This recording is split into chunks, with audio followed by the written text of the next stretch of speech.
Check this out. A guy found behind the bike shed a pile of rusty broken parts, a motor wheels, a few crooked aluminum profiles, and an old dead battery. At first his wife thought he was losing it again. She pouted and said, "What are you gonna do with this junk? You're not trying to build another flying tractor, are you?" The guy didn't even look back. He just wiped off some dust. His eyes were shining like they were lit up. He already had an idea in his head. In a few days, his little nephew would turn 10. Other kids might get toys, cars, remote control planes, Ultraman. But this little smart guy loves cars, especially the kind you can drive yourself. So the guy wanted to make a gift that cost no money but came from the heart. A real working electric go-kart. He started by building the frame. He dug out some aluminum profiles left over from making a bunk bed years ago, recut them, drilled holes, removed rust and polished, then bolted them together into the shape of a chassis.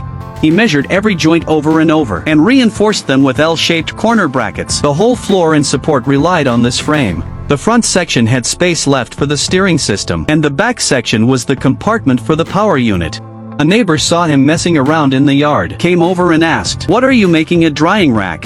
Or a baby stroller?" The guy just smiled. "You'll find out soon enough." He started installing the front wheel steering. He took the steering column from a scrapped electric scooter, then modified and reinforced wheels from a kid's toy car, connected them to homemade steering rods made of aluminum profiles. He tried turning the steering wheel by hand, and the wheels clicked and moved with it. The neighbor was stunned. It actually moves. Next came the most critical part, the rear drive system. He pulled out a 500-watt hub motor left over from fixing a TV a while back, cleaned the wires, and used a welder to add reinforced brackets, firmly mounting it at the back of the cart.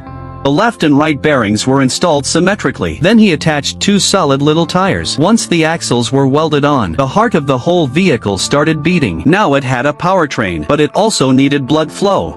He specially picked a few still decent cells from an old electric scooter battery pack and recombined them into a lithium battery pack, then secured it tightly to the bottom of the frame with screws and rubber pads. The placement was deliberate too. Low center of gravity to prevent tipping, and it needed at least 10 kilometers of range. If it could drift, that would be even cooler. The little nephew walked by and threw out a comment.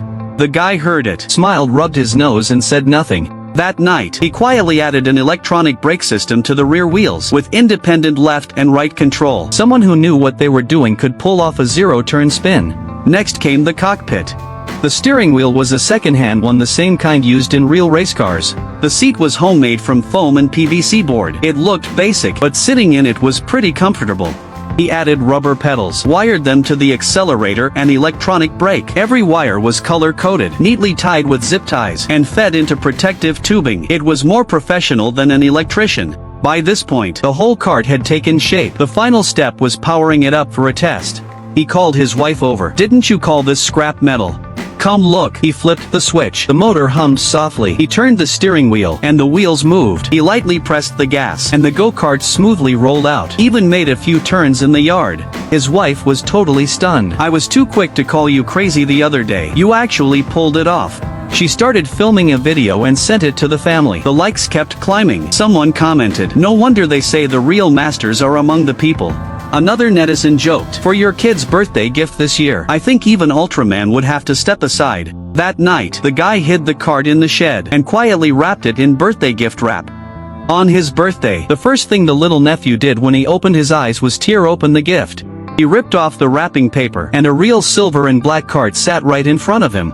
Steering wheel, brake, gas pedal, plus a seat and tires. The little guy screamed on the spot, "Can I drive it?"